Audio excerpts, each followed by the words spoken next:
This is a public service announcement brought to you by Hindsight. Relax, rest your eyes, and listen to the words of Pastor Chuck.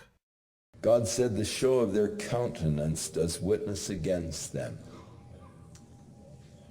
Sin leaves its mark upon a person's face. You remember when Cain killed his brother Abel, and God brought him into judgment for it. God said, I will put a mark on your face. It left its mark. Sin always leaves its mark. Isn't it beautiful to look at a little baby, a little child, and see the face that is unmarked by sin? What's more beautiful than a child's face? What's more innocent and beautiful than looking in the face of a little child? I love it. I just love it. I'm captivated by it.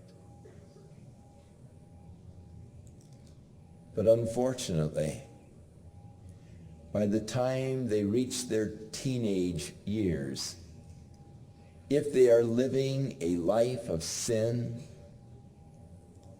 it begins to leave its mark. You can watch the young people as they walk by, and you can pick out those that are living a pure, holy life, and you can pick out those that begin to have a forward look as sin begins to leave its mark upon them. And the older you get, the more distinguished those marks become.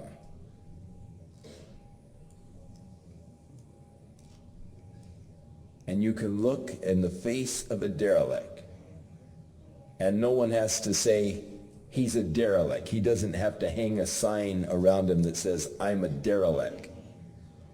You can see it in their face. Sin leaves its mark. You can be sure your sin will find you out. It will find you out in your countenance.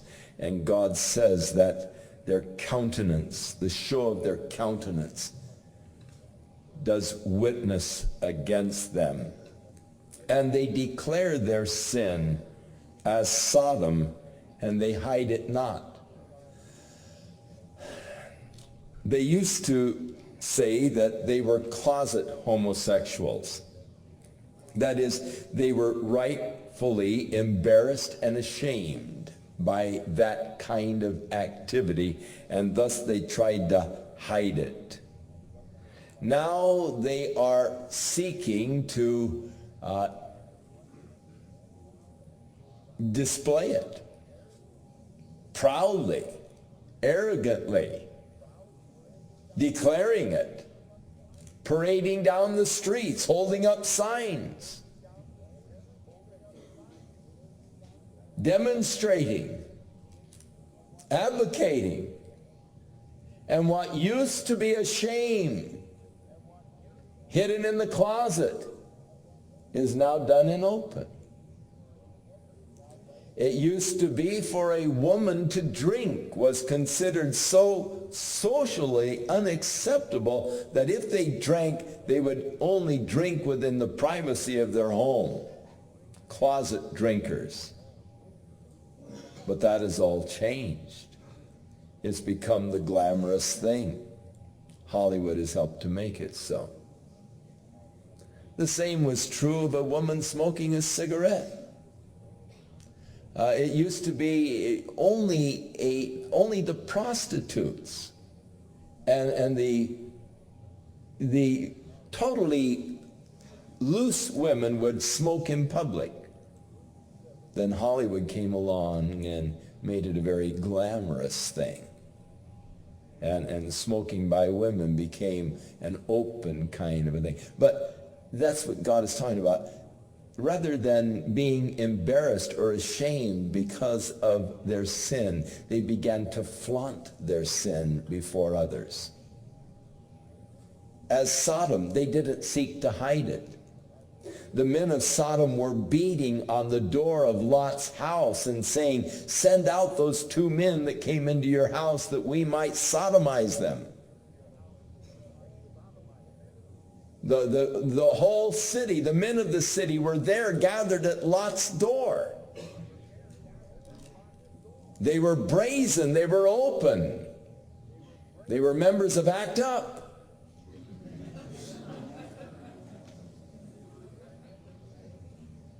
And they were going to forcibly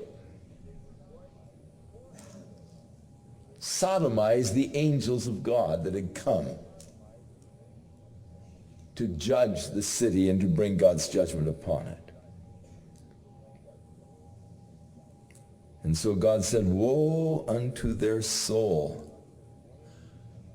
for they have rewarded evil unto themselves." That is, they are bringing upon themselves the reward of evil. What is the reward of evil? Death. The wages of sin is death. They're bringing destruction upon themselves. Sin always destroys. There is in sin a destructive nature. Now, God doesn't want you to destroy yourself. And so those things that God said you should not do are things that if you do them, they will destroy you. They will destroy your health. They will destroy your relationships. They can destroy your family. They can destroy your marriage. And they can destroy you physically. And so God forbid a person to do those things that are destructive. People say, "Oh, the law of God, and man, that's so heavy. I can't handle that." Well, God was only seeking to protect you. God in his love laid down the rules for a good, healthy life. God, in creating the human body, understood the characteristics of the human body. In creating the immune system in the human body, he understood completely the immune system that he had created. Marvelously designed the immune system, so that your body is able to identify a foreign protein that's introduced. Your body is able to identify foreign objects, and it isolates them, and it analyzes them, and it builds up an immunity to them. It's a marvelous mechanism of the human body, this immune system, and your body's ability to create immunities against the foreign proteins that are introduced. And God created it.